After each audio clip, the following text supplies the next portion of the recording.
Hey everyone, welcome back to Drama Llamas of Reddit, and a special welcome to anyone who's new here.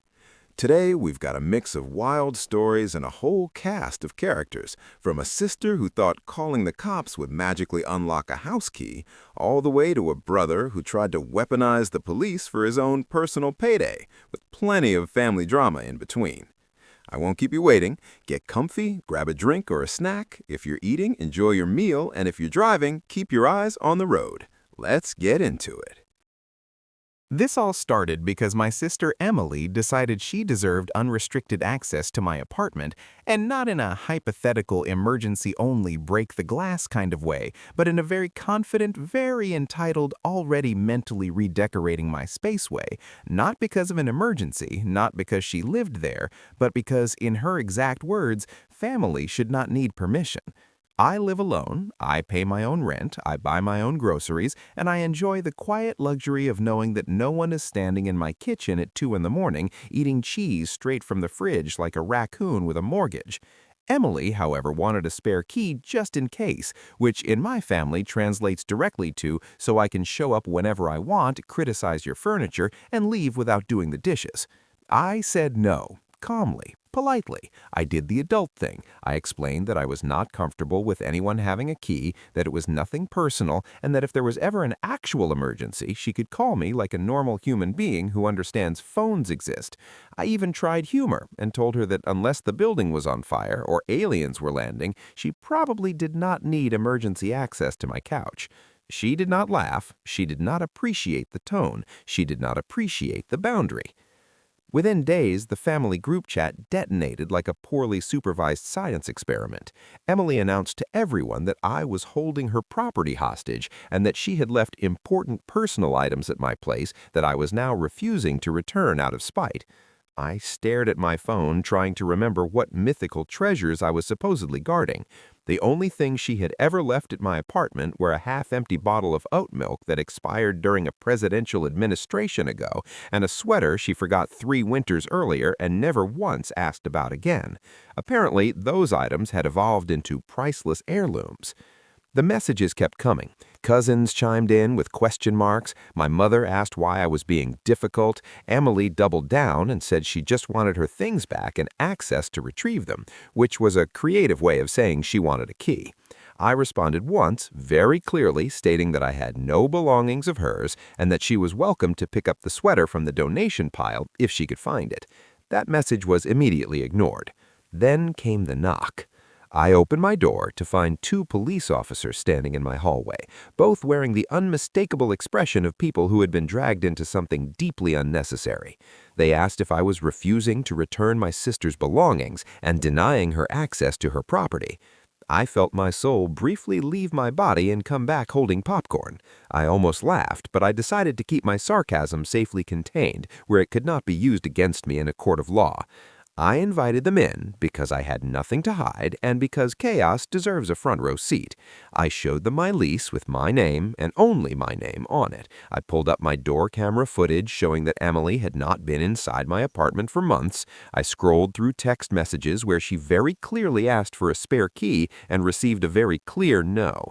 I even showed them the group chat meltdown, which one officer read silently while his eyebrow climbed higher with every message.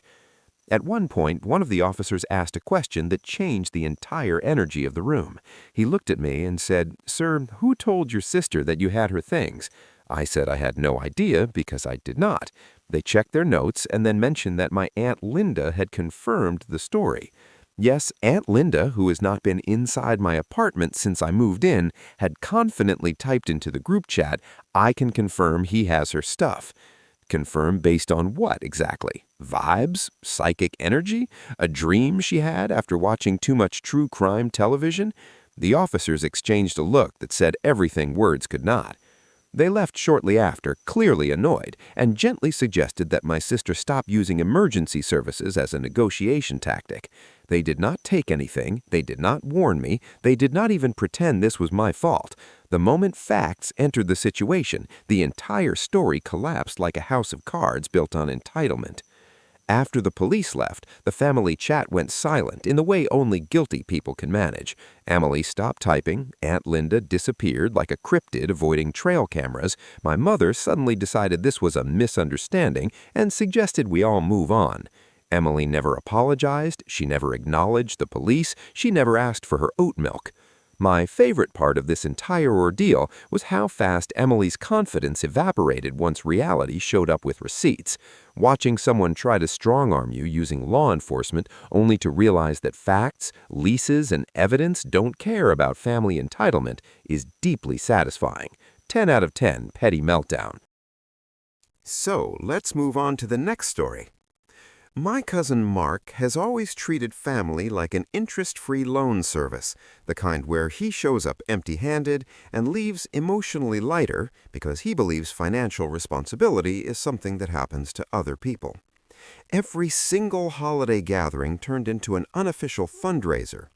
Thanksgiving came with him cornering relatives near the mashed potatoes to explain a business deal that was definitely real and definitely about to pay off until it suddenly did not. Christmas involved unexpected bills that somehow never had invoices or follow-up details.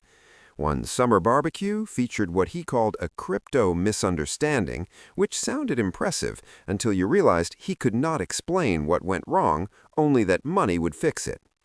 Over time, the family developed a sixth sense for danger whenever Mark sighed dramatically and said he needed to talk, because it always meant he was about to ask someone else to absorb the consequences of his decisions. This time, he wanted $5,000. Not a small loan, not emergency grocery money, $5,000, requested casually, with an implied sense of urgency and absolutely no plan for repayment. He framed it as a short-term thing, promised he would pay it back soon, and acted offended when I asked questions. I had finally learned my lesson from years of watching money disappear into the mark-shaped void. I said no clearly and directly, without excuses, without long explanations, and without emotional padding. I told him I was not lending money to anyone and that my finances were not open for negotiation. He did not argue, he did not raise his voice, he simply went quiet, the kind of quiet that feels less like acceptance and more like someone writing a revenge arc in their head. 2 weeks later, I received a phone call from the police asking if I could answer some questions regarding a fraud accusation. My first thought was that it had to be a scam because the idea was so absurd it barely registered as real. According to Mark, I had borrowed money from him, promised repayment, and then disappeared without paying him back. Hearing this out loud felt surreal. The confidence required to accuse someone of this to law enforcement is impressive when you consider that I had never borrowed a single cent from him in my entire life. Not once, not ever. When I asked how this story was even constructed, the officer calmly explained that Mark had submitted screenshots as evidence. Ah, yes, screenshots, the modern equivalent of "trust me, bro." These were provided by my other cousin, Rachel, who apparently decided to involve herself as a supporting character in this nonsense. She had taken it upon herself to help Mark by forwarding cropped messages stripped of context, timing, and reality. Messages where I said I cannot help right now were suddenly presented as proof that I was refusing to repay a loan. Messages where Mark asked me for money were framed as confirmation that money had already changed hands. Entire conversations vanished. The level of selective editing suggested she believed no one would ever ask to see the full thread. The Photoshop Olympics were strong with this one, and she was competing for gold. I stayed calm, I did not panic, I did not argue, I did not raise my voice or try to defend myself emotionally. I simply opened my phone and handed over my complete message history, including timestamps, replies, and the parts Rachel had conveniently removed. I provided bank statements showing no transfers from Mark to me, no deposits, no withdrawals, no evidence of money moving in my direction at all. I also included proof that Mark had been messaging multiple relatives at the same time, asking for money, which turned his carefully crafted narrative into something far more transparent. It was no longer a story about a loan, it was a pattern. The officer scrolled through everything quietly, nodding more with each screen.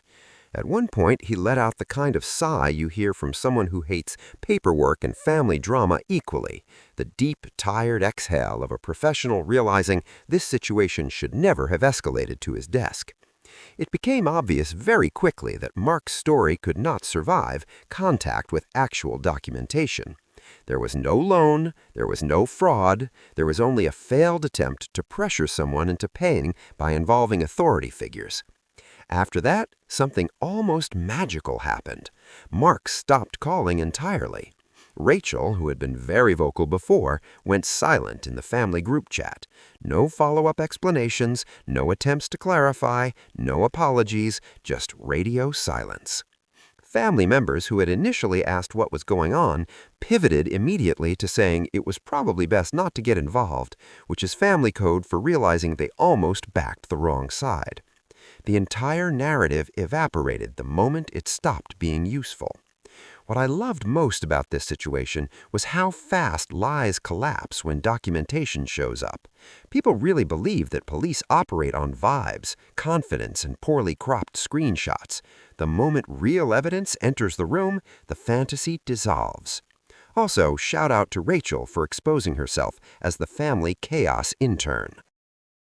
This one still feels unreal, even now, because it crossed a line I never thought my own brother would step over. Jason and I had been distant for years, not because of one big argument, but because of a slow, grinding pattern that became impossible to ignore. He always believed he deserved a bigger slice of everything. More attention when we were kids, more praise when we were adults, more help when life did not go his way. Money, time, patience, sympathy, all of it was supposed to flow in his direction, and anyone who had more than him was automatically doing something wrong. Things really cracked when our parents helped me with a down payment on my house. They offered to help me because I had been saving for years, working steadily and staying out of financial chaos. Jason interpreted this as a personal betrayal. Overnight, I went from being his brother to being a thief who had stolen the family future. Every conversation after that carried an edge. He made comments about fairness, about how things would be different once everything was sorted out, about how I should remember who really deserved support. I kept my distance because experience had taught me that engaging only fed the resentment. Then one evening, after a completely normal day, I heard a knock at my door that did not sound like a delivery.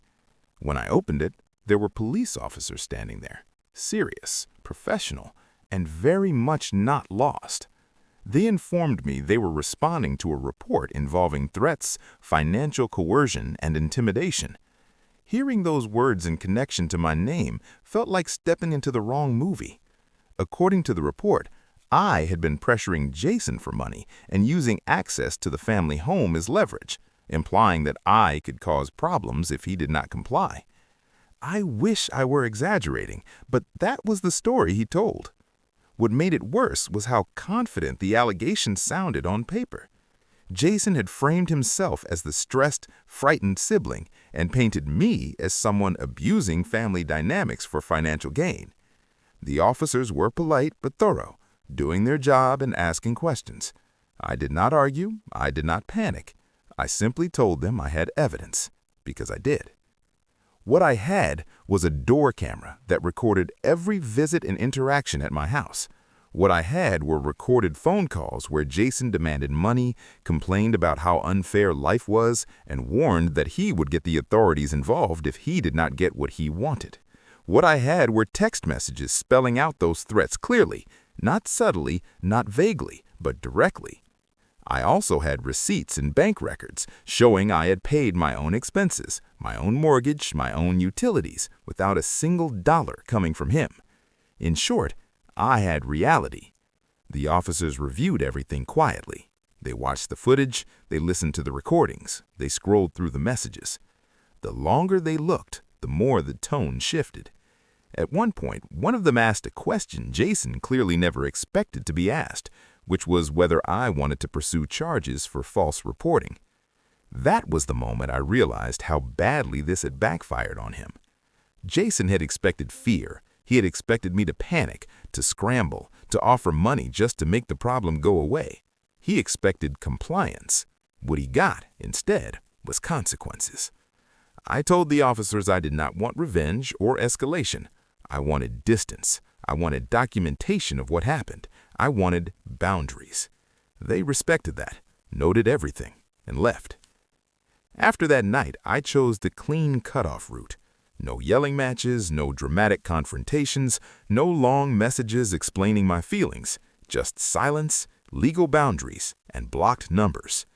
Jason tried to reach out through relatives, framing it as a misunderstanding, but by then, the damage was done. Once someone tries to weaponize the police against you, there is no going back to casual family dinners. What I appreciated most in this story is the quiet power of walking away with proof in your hand.